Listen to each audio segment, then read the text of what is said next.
Hello students, तो हम इनकी जनरल कैरेक्टरिस्टिक्स के बारे में बातें कर रहे थे। ठीक है, यहाँ तक मैं आपको बता के चली गई थी। नेक्स्ट है हमारा भौतिक गुण कि इनकी फिजिकल क्या क्या फिजिकल प्रॉपर्टीज़ होती हैं, क्या क्या इनके भौतिक गुण होते हैं। ठीक है, पहला है धात्विक त्रिज्या। द्वितीय संक्रमण श्रृंखला की धातुओं की त्रिज्याएं अपेक्षा के अनुरूप हैं। ये प्रथम संक्रमण श्रृंखला के सदस्यों की तुलना में अप्रोक्सीमेट 0.8 से 1.7 एंगस्ट्रम बड़े होते हैं। क्योंकि देखो, अब मैंने क्या कहा था कि क्या होता है, इनके आकार में वृद्धि होती है या इनके आकार में बढ़ोतरी कमी होती है, वो दोनों लगभग एक जैसे ही होते हैं। ठीक है, तो देखो ये कहते हैं कि ये प्रथम संक्रमण सदस्यों की तुलना में बड़े होते हैं। कौन से? द्वितीय संक्रमण श्रृंखला के तत्व। तो अब देखो, हमारा ये तो चलता है स्कैंडियम। ठीक है, दूसरा आता है इसके नीचे ग्रुप में यट्रेबियम। ठीक है, ये तो हमारी फर्स्ट ट्रांजिशन सीरीज़ थी। ये है हमारी सेकंड ट्रांजिशन सीरीज़। यहाँ से स्टार्ट हुई है और कहाँ तक जाती है? लास्ट CD तक, और ये स्कैंडियम से चलकर जिंक तक जाती है। ठीक है, अब हमें ये पता है डाउन द ग्रुप आकार क्या होता है? बढ़ता है। अब डाउन द ग्रुप अगर आकार बढ़ता है तो ये कहता है कि इनकी जो बढ़ोतरी होती है फर्स्ट और सेकंड वाले बड़े होंगे, और फर्स्ट ट्रांजिशन सीरीज़ प्रथम संक्रमण श्रृंखला के तत्व होंगे वो छोटे होंगे।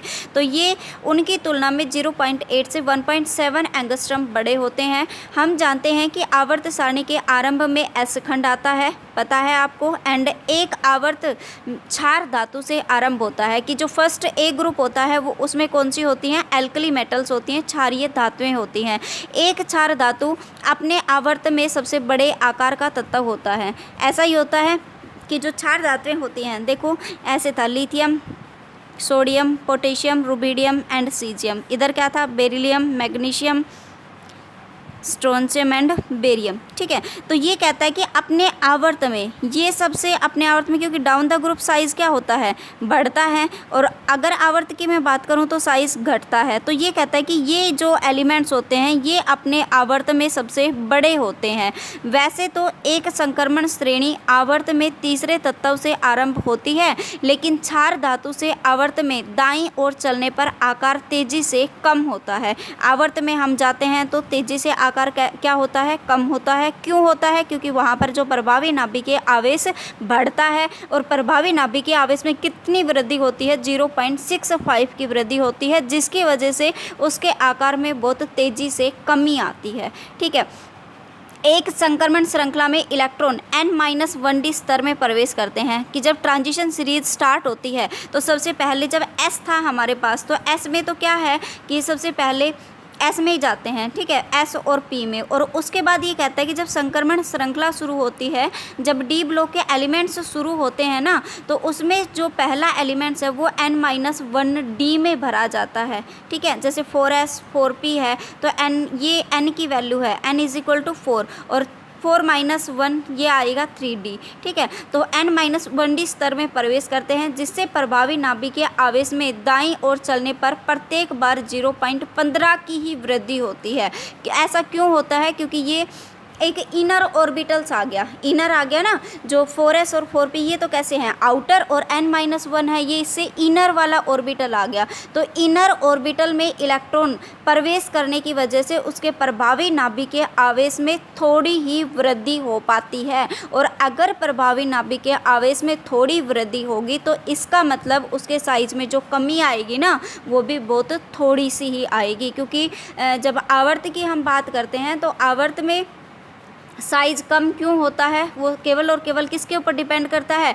प्रभावी नाभिकीय आवेश के ऊपर ही डिपेंड करता है। ठीक है, अतः संक्रमण श्रृंखला में आकार में कमी अपेक्षाकृत न्यून होती है। एक श्रृंखला में आरंभ में सिकुड़न अपेक्षा अनुसार अधिक होती है। सिकुड़न से एक इलेक्ट्रॉन दूसरे के अधिक निकट आ जाते हैं, अतः आपस में प्रतिकर्षण बढ़ जाता है। कि साइज़ क्या हो रहा है? कम हो रहा है। साइज़ अगर कम होगा तो इसका मतलब वहाँ पर जो इलेक्ट्रॉन है वो बिल्कुल क्या आ गए? पास पास आ गए, और दोनों इलेक्ट्रॉन्स के ऊपर सेम ही आवेश होता है, सेम चार्ज होता है, और सेम चार्ज एक दूसरे को क्या करते हैं? रिपेल करते हैं, प्रतिकर्षित करते हैं। तो इनके बीच जब इलेक्ट्रॉन पास पास आ जाते हैं तो उनके बीच जो प्रतिकर्षण होता है वो बढ़ जाता है, जो और अधिक सिकुड़न का विरोध करता है। अतः मध्य भाग में त्रिज्या लगभग स्थिर रहती हुई श्रृंखला के अंत तक में बढ़ने लगती है। ऐसा ही होता है क्योंकि मैंने क्या बताया था कि स्कैंडियम से जब हम मैग्नीज तक जाते हैं तब तो क्या होगा, बढ़ेगा, और मैग्नीज से जब लास्ट में जाएंगे जिंक तक तो क्या होगी, घटेगी।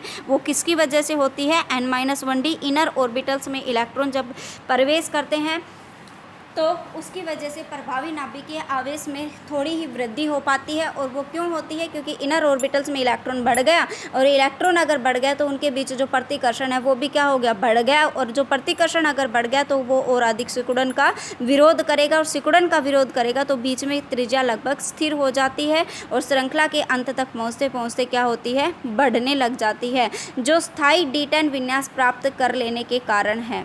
ठीक है। तृतीय श्रृंखला में परमाणु त्रिज्या का क्रमण द्वितीय श्रृंखला जैसा ही पाया जाता है। ये तो मैंने आपको पहले ही बताया था कि जो द्वितीय और तृतीय जो संक्रमण श्रृंखला है उनकी जितनी भी प्रॉपर्टीज़ होती हैं वो केमिकल प्रॉपर्टीज़ तो लगभग बराबर होती हैं, सेम होती हैं, लेकिन जो फिजिकल प्रॉपर्टीज़ होती हैं, जो भौतिक गुण होते हैं ना, वो अलग अलग होते हैं। ठीक है। पहली संक्रमण श्रृंखला चतुर्थ आवर्त में तीसरे तत्व से आरंभ होती है। क्लियर है ये पॉइंट, मैं आपको पहले क्लियर कर चुकी हूँ। दूसरी संक्रमण श्रृंखला भी अगले आवर्त में तीसरे तत्व से ही आरंभ होती है। चूँकि दोनों श्रृंखलाओं की अपने अपने आवर्त में समान स्थिति होती है, एक संक्रमण वर्ग में दूसरे सदस्य का आकार पहले के अनुसार बड़ा होता है, क्योंकि वर्ग में साइज़ क्या होता है, बढ़ता है।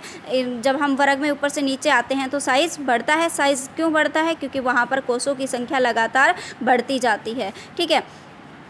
तीसरी संक्रमण श्रृंखला छठे आवर्त में तीसरे स्थान से ही आरंभ होती है, अतः थर्ड बी वर्ग के सदस्यों के आकार ऊपर से नीचे आने पर लगातार बढ़ते हैं। ये तो पता ही है कि वर्ग में जब हम ऊपर से नीचे आते हैं तो आकार क्या होता है, बढ़ता है। लेकिन इसके पश्चात लैंथेनाइड तत्व बीच में आ जाते हैं, किसमें, तृतीय श्रेणी में।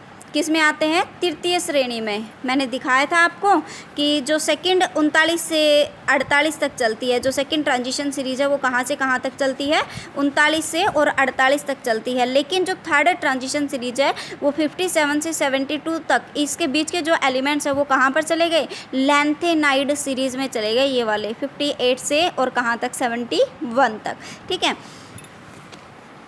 तो इन लैंथेनाइड तत्व बीच में आ जाते हैं। इन लैंथेनाइडों में इलेक्ट्रॉन 4f कक्षकों को ग्रहण करते हैं।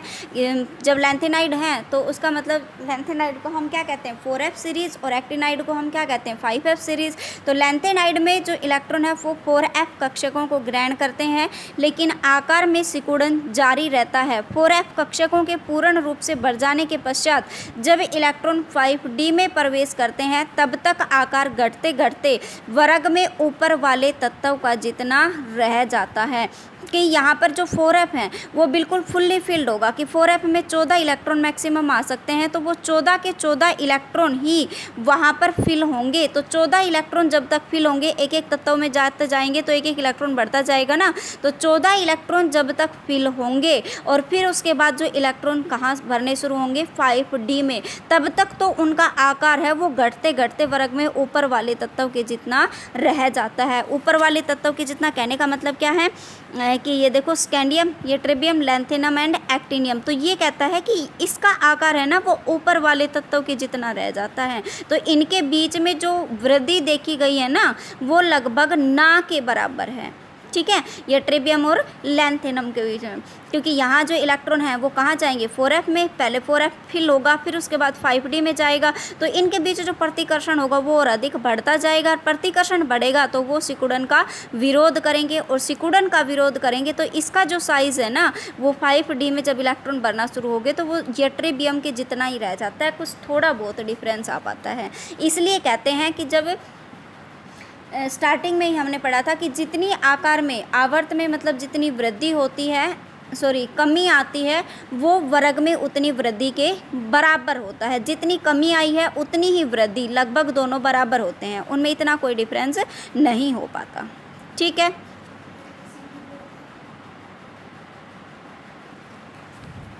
ठीक है, अब उसके बाद परमाणु भार, सेकंड जो प्रॉपर्टी है वो है परमाणु भार तथा घनत्व। परमाणु भार और घनत्व में मुझे ज़्यादा कुछ बताने की ज़रूरत है नहीं कि जो परमाणु भार होता है वो परमाणु संख्या के ऊपर डिपेंड करता है, और जैसे जैसे परमाणु संख्या बढ़ेगी तो इसका मतलब परमाणु भार भी बढ़ता जाएगा, ठीक है। और परमाणु भार अगर बढ़ेगा तो इसका मतलब हम देखते हैं यहाँ पर कि घनत्व, घनत्व का डायरेक्ट रिलेशन किससे होता है, D is equal to M/V। तो D is directly proportional to M, कि जो परमाणु भार अगर बढ़ रहा है तो इसका मतलब वहाँ पर डेंसिटी भी क्या होगी, बढ़ेगी। और ये आपको पता है कि चाहे आप वर्ग में ऊपर से नीचे आ जाओ और चाहे आवर्त में बाएं से दाएं चले जाओ, दोनों ही केसेस के अंदर परमाणु क्रमांक बढ़ता है। परमाणु क्रमांक अगर बढ़ता है तो मतलब परमाणु भार भी क्या होगा, बढ़ेगा। और परमाणु भार अगर बढ़ेगा तो इसका मतलब वहाँ पर परमाणु भार किसके समानुपाती होता है, घनत्व के। तो परमाणु भार अगर बढ़ रहा है तो मतलब घनत्व भी क्या होगा, बढ़ेगा, ठीक है। तो सेम सिचुएशन आ गई ना यहीं पर कि स्कैंडियम से जब हम मैग्नीज तक यहाँ तक गए हैं तो ऐसा ही होता है बीच में श्रेणी का, तो ऐसा ही होता है। तो यहाँ तक तो भार बढ़ा है, घनत्व बढ़ेगा, और यहाँ इसके बाद क्या हो जाता है, धीरे धीरे कम होने लग जाता है, ठीक है। उसके बाद है गलनांक और कवथनांक। द्वितीय और तृतीय संक्रमण श्रृंखलाओं में भी गलनांक की लगभग क्रमता ही पाई जाती है, ठीक है। सेम है, सेम टू सेम, कि यहाँ तक तो बढ़ेगा और उसके बाद घटेगा। ये मैंने आपकी ये प्रॉपर्टीज़ हैं, ये फर्स्ट में भी पढ़ाई थी, फर्स्ट सीरीज़ में भी, ठीक है। उसके बाद नेक्स्ट फिफ्थ आयनन ऊर्जा। आयनन ऊर्जा के मैंने एक बताया था आपको, आयनन ऊर्जा के लिए एक कि जो आयनन ऊर्जा होती है वो आकार के इन्वर्सली प्रोपोर्शनल होती है, ठीक है। साइज़ के इन्वर्सली प्रोपोर्शनल होती है। साइज़ को मैंने इसीलिए बेटा एक लाइन आपको बुक से पढ़ाई है, ठीक है, कि साइज़ के इन्वर्सली प्रोपोर्शनल क्या होती है, आयोनाइजेशन एनर्जी। और इनकी इलेक्ट्रोनेगेटिविटी की हम बात करेंगे तो वो भी इलेक्ट्रोनेगेटिविटी भी इनकी इन्वर्सली प्रोपोर्शनल ही होती है साइज़ के, ठीक है। साइज़ अगर आपको अच्छे से क्लियर हो गया तो आप उसका अपोजिट कर दो, जस्ट आयोनाइजेशन एनर्जी और इलेक्ट्रोनेगेटिविटी को, ठीक है।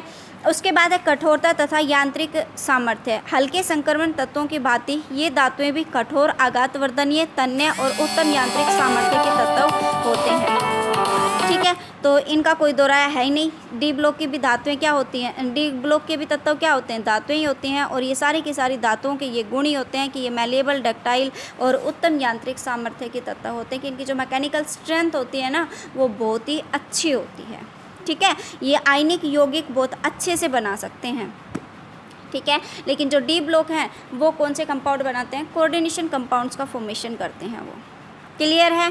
अब इलेक्ट्रॉनिक विन्यास है वो हम कल की नेक्स्ट वीडियो में करेंगे।